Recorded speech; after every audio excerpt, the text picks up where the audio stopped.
Havia um nome que por mais de 2 séculos fez reis tremerem e cidades abrirem seus portões antes mesmo de ver o primeiro soldado. A Assíria não era apenas um império, era uma máquina de guerra construída sobre o terror sistemático. Seus exércitos não apenas conquistavam, eles documentavam as conquistas com uma frieza que poucos povos da antiguidade ousaram imitar. Nos relevos esculpidos nos palácios de Nínive, era possível ver, com detalhes perturbadores, cidades sendo incendiadas, prisioneiros empalados e populações inteiras sendo deportadas a centenas de quilômetros de suas terras natais. Isso não era brutalidade acidental, era política deliberada. O terror era uma ferramenta tão calculada quanto qualquer catapulta ou ariete. Os assírios desenvolveram uma estratégia militar que combinava engenharia de cerco, infantaria pesada e guerra psicológica, de uma forma que o mundo antigo raramente havia visto reunida em um único exército. Eles construíam rampas de cerco contra muralhas que pareciam impenetráveis. Usavam flecheiros em formações coordenadas com escudeiros para avançar sob chuva de projéteis inimigos. Enviavam cartas e mensageiros antes das batalhas, não para negociar, mas para desmoralizar. O livro de 2 Reis, capítulo 18, versículos 18 a 35, registra exatamente essa tática sendo usada contra Jerusalém. Um oficial assírio falando em hebraico em voz alta, para que os soldados nas muralhas ouvissem e entrassem em pânico. A mensagem era sempre a mesma: nenhum Deus salvou os outros povos, e o Deus de Israel não seria diferente. A rendição era apresentada como a única escolha racional. Povos como os arameus, os babilônios, os elamitas e as 10 tribos do norte de Israel já haviam caído diante desse poder. Em 72 a.C., Salmaneser V e depois Sargão II completaram a conquista de Samaria, deportando milhares de israelitas para a Mesopotâmia. Um episódio que o livro de 2 Reis, capítulo 17, descreve com dolorosa sobriedade. Esse era o histórico da Assíria. Esse era o contexto no qual Senaqueribe agora voltava seus olhos para o sul, em direção ao pequeno e obstinado reino de Judá. Senaqueribe subiu ao trono assírio por volta de 705 a.C., e seus primeiros anos de reinado foram marcados por campanhas militares que consolidaram o controle sobre um império que se estendia do Golfo Pérsico até as fronteiras do Egito. Ele era filho de Sargão II, herdeiro de uma linhagem de conquistadores, e entendia o poder não apenas como herança, mas como algo que precisava ser continuamente provado nas batalhas. Em 701 a.C., ele organizou uma campanha em direção ao Levante com um objetivo claro: submeter as cidades-estado da Fenícia, conter qualquer aliança com o Egito e punir os reinos que haviam se rebelado contra a autoridade assíria durante a transição de poder. Judá estava nessa lista. O rei Ezequias havia se recusado a continuar pagando o tributo que seu pai Acaz havia estabelecido com a Assíria. Uma decisão que o texto de 2 Reis, capítulo 18, versículo 7, descreve como resultado de sua confiança no Senhor. Do ponto de vista assírio, aquilo era rebelião aberta. Senaqueribe desceu pela costa, tomou as cidades fenícias, avançou pelo território filisteu e então se voltou para o interior de Judá. Seus próprios registros, preservados no que os historiadores chamam de Prisma de Taylor, uma tábua de argila hexagonal descoberta em Nínive no século XIX, descrevem a captura de 46 cidades fortificadas de Judá. O texto assírio diz, com a arrogância característica da escrita real do Antigo Oriente, que Ezequias foi trancado em Jerusalém como um pássaro em gaiola. A cidade estava cercada. Os relatos do livro de 2 Reis, capítulo 18, e do livro de Isaías, capítulo 36, convergem na descrição do momento em que o Rabsaqué, um alto oficial militar assírio, chegou ao aqueduto do tanque superior, na estrada do campo do lavandeiro, e começou seu discurso intimidador. Ele listou os reinos que haviam caído. Mencionou os deuses que não puderam salvar seus povos. Falou de deportação com promessas de uma terra igualmente boa, como se o exílio fosse uma oferta e não uma sentença. Os representantes de Ezequias pediram que falasse em aramaico e não em hebraico, para que o povo nas muralhas não ouvisse. O Rabsaqué se recusou. A mensagem era para todos. O desespero era parte do plano. Quando os representantes de Ezequias voltaram ao palácio com o relatório do discurso do Rabsaqué, o texto de 2 Reis, capítulo 18, versículo 37, diz que eles chegaram com as roupas rasgadas. No mundo antigo, rasgar as vestes era uma expressão física do que acontecia por dentro. Era a externalização de uma dor que não cabia em palavras. Ezequias, ao receber a notícia, fez o mesmo. Cobriu-se de pano de saco e foi ao templo. Não foi ao salão do trono para convocar generais. Não enviou emissários para negociar. Foi ao templo. E esse detalhe, aparentemente simples, diz tudo sobre o tipo de homem que Ezequias era e sobre o tipo de rei que ele escolheu ser naquele momento de crise. Ele então enviou mensageiros ao profeta Isaías. A mensagem registrada em 2 Reis, capítulo 19, versículos 3 e 4, é uma das mais honestas e despojadas de toda a narrativa do Antigo Testamento.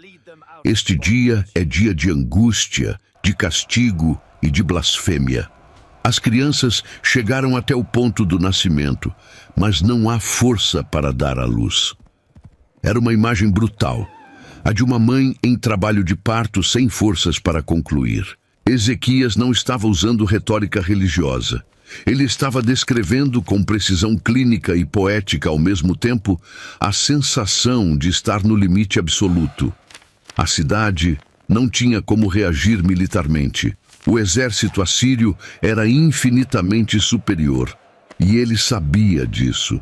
Isaías respondeu com uma mensagem que, no contexto daquele cerco, soava quase irracional em sua serenidade.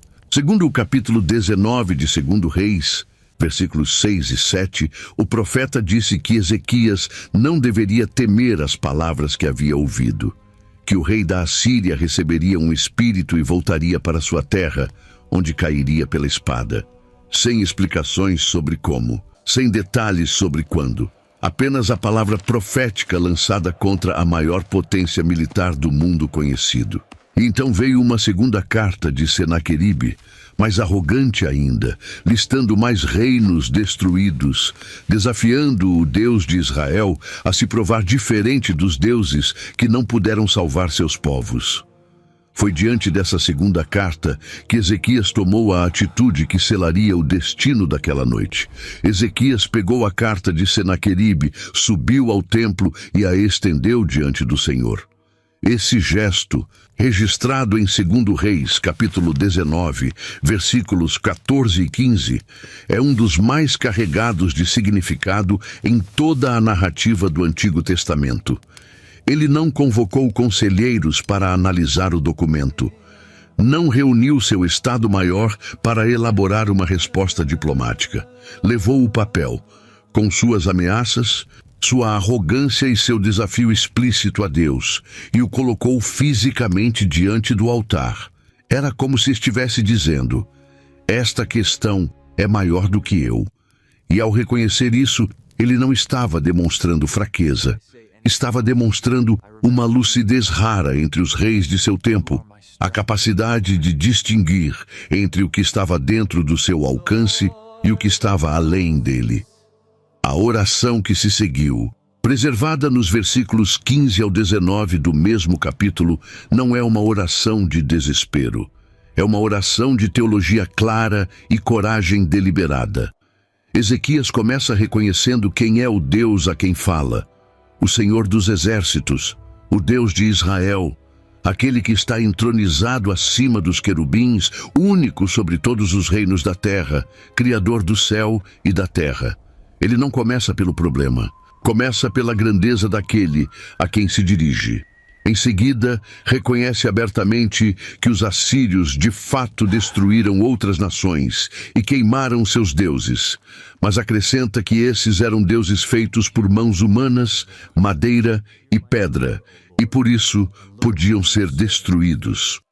O Deus de Israel era de outra natureza, de outra categoria, de outra ordem.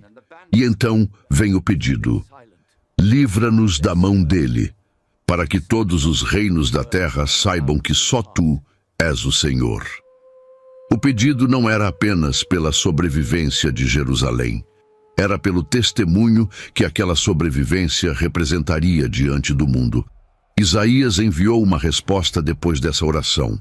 Uma resposta longa, poética e devastadora na sua precisão contra Senaqueribe, registrada nos versículos 21 a 34 de 2 Reis, capítulo 19. O texto fala de uma virgem, filha de Sião, que sacudiu a cabeça diante do rei da Assíria. Fala do orgulho de Senaqueribe, que havia se vangloriado de seus próprios feitos, sem reconhecer que era apenas um instrumento nas mãos de um poder maior. Acaso eu não ouvi dizer que tu fizeste estas coisas desde os tempos antigos, que eu as planejei desde os dias de antigamente?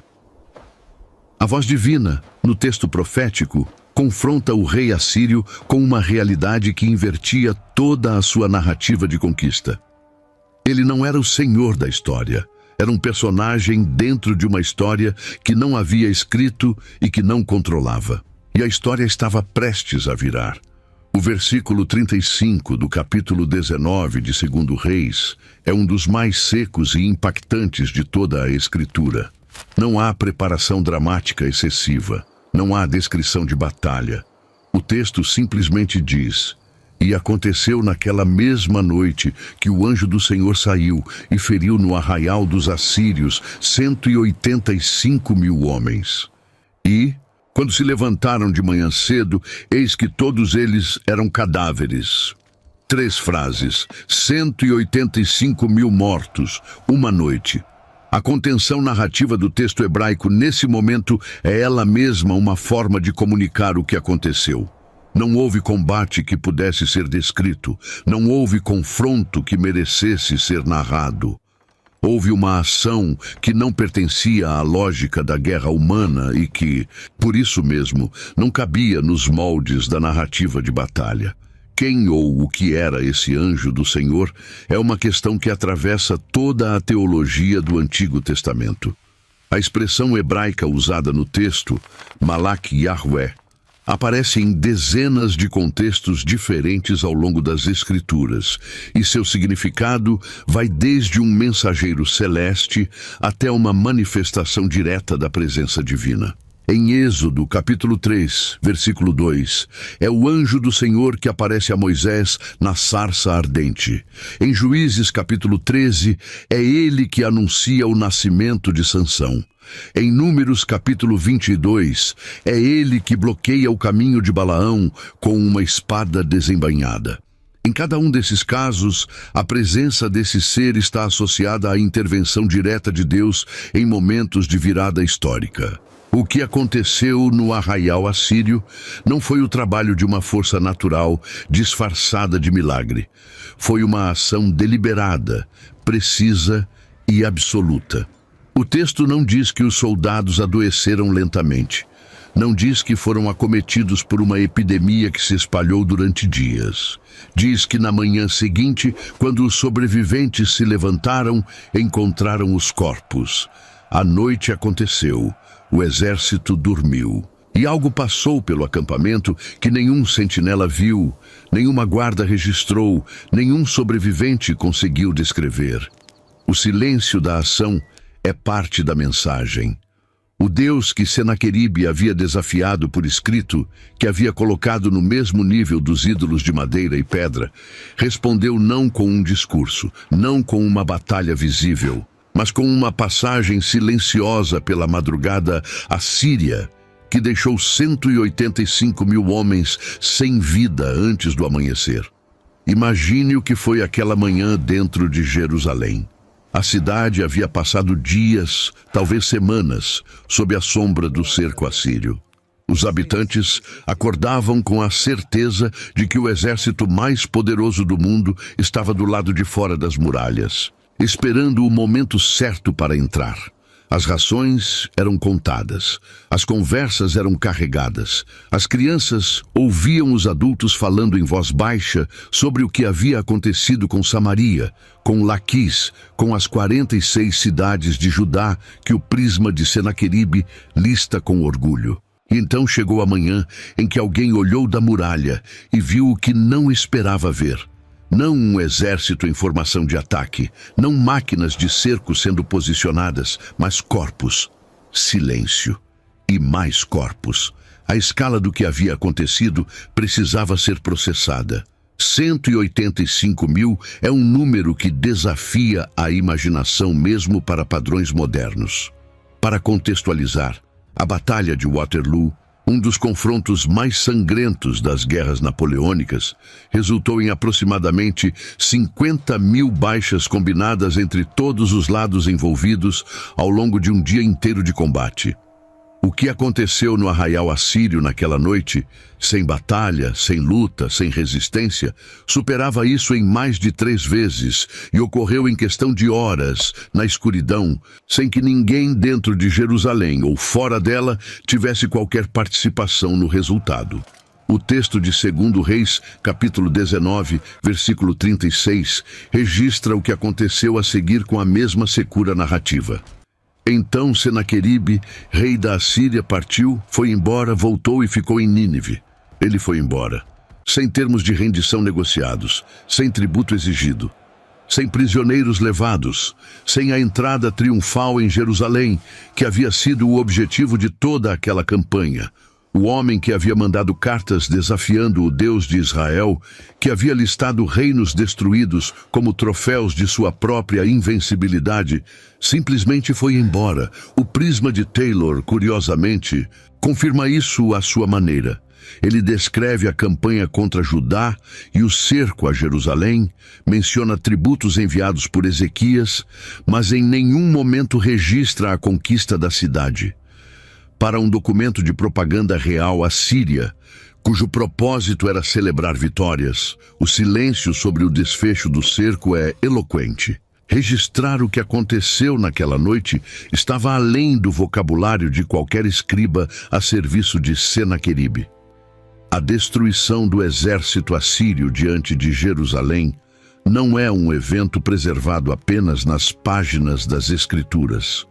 Ele deixou rastros em fontes externas que, cada uma à sua maneira, tentaram dar sentido ao que havia acontecido sem recorrer à linguagem teológica do Antigo Testamento. O historiador grego Heródoto, escrevendo no século V a.C., portanto, cerca de 200 anos após os eventos, registrou em seu livro Segundo, nas seções 141 e 142, uma versão da história que envolvia o exército de Senaqueribe sendo destruído antes de conseguir avançar sobre o Egito. Segundo Heródoto, durante uma noite, uma multidão de ratos invadiu o acampamento assírio e roeu os arcos, as aljavas e as correias dos escudos dos soldados, deixando-os sem armamento e forçando sua retirada. Muitos estudiosos identificam essa narrativa como uma versão egípcia e, portanto, politicamente ajustada, do mesmo episódio descrito em 2 Reis. A menção aos ratos, no contexto do Antigo Oriente, carrega um simbolismo que vai além do literal. Em diversas culturas da região, o rato era associado à pestilência e à morte súbita. Quando os egípcios precisaram explicar para suas próprias gerações o colapso do exército assírio sem atribuir o crédito ao Deus de Israel, encontraram na imagem dos ratos uma metáfora culturalmente compreensível para uma destruição noturna, invisível e inexplicável.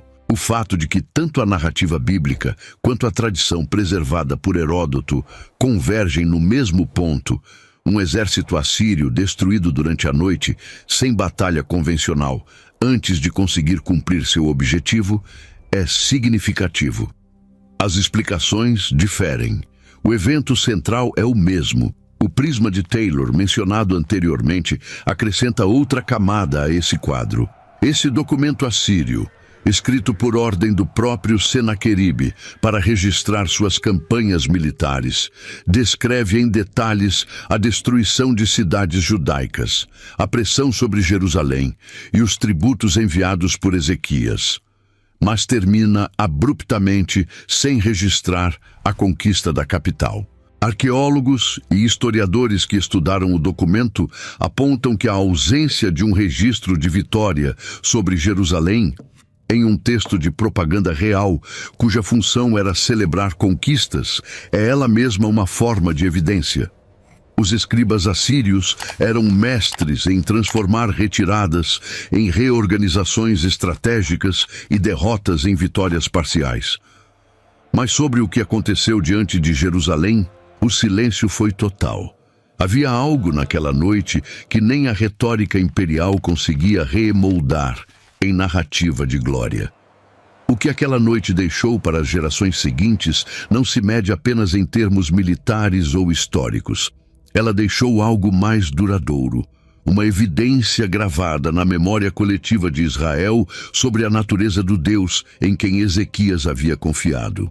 O livro de Isaías, capítulo 37, e o livro de 2 Reis, capítulo 19, registram o mesmo evento com pequenas variações de detalhe, o que indica que a narrativa circulou, foi preservada, foi transmitida deliberadamente, não como curiosidade histórica, como testemunho, como prova de que a confiança colocada no Deus que havia feito um pacto com Israel não era ingenuidade, era a postura mais racional diante de uma realidade que ultrapassava o alcance humano. Ezequias não foi perfeito. O livro de 2 Reis, capítulo 20, registra que, anos depois do milagre, ele recebeu embaixadores babilônicos e lhes mostrou todos os tesouros do palácio e do templo. Uma decisão que Isaías julgou severamente e que plantou sementes de problemas futuros para Judá. Mas a noite em que ele estendeu a carta de Senaqueribe diante do altar e orou com clareza teológica e coragem pessoal, permaneceu como um marco. O Novo Testamento não menciona o episódio diretamente, mas a tradição judaica o preservou com cuidado.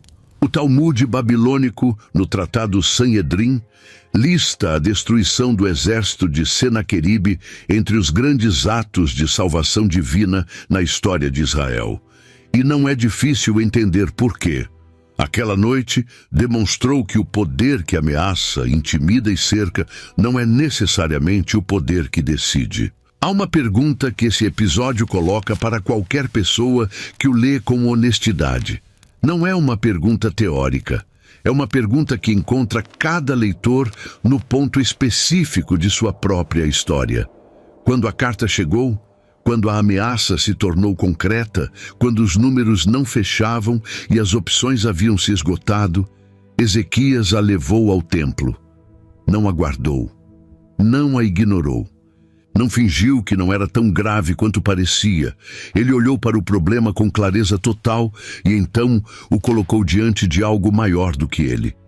A fé que aparece naquele gesto não é a fé que nega a realidade da ameaça. É a fé que reconhece a ameaça em toda a sua extensão e ainda assim recusa a dar a ela a última palavra. Essa é a fé que atravessou séculos, que foi preservada nos textos, que chegou até aqui e que aquela noite silenciosa diante de Jerusalém tornou impossível de ignorar. 185 mil homens. Uma noite e um rei que, em vez de convocar generais, foi ao templo com uma carta na mão. Se essa história ficou na sua cabeça, e ela vai ficar, compartilha ela com alguém que também precisa ouvir que as ameaças que chegam por escrito não têm a última palavra. Inscreve-se no canal para não perder os próximos vídeos. Deixa o seu like se você aprendeu algo novo hoje e conta nos comentários. Se você fosse Ezequias naquela manhã, olhando da muralha para aquele silêncio do lado de fora, qual seria o seu primeiro pensamento?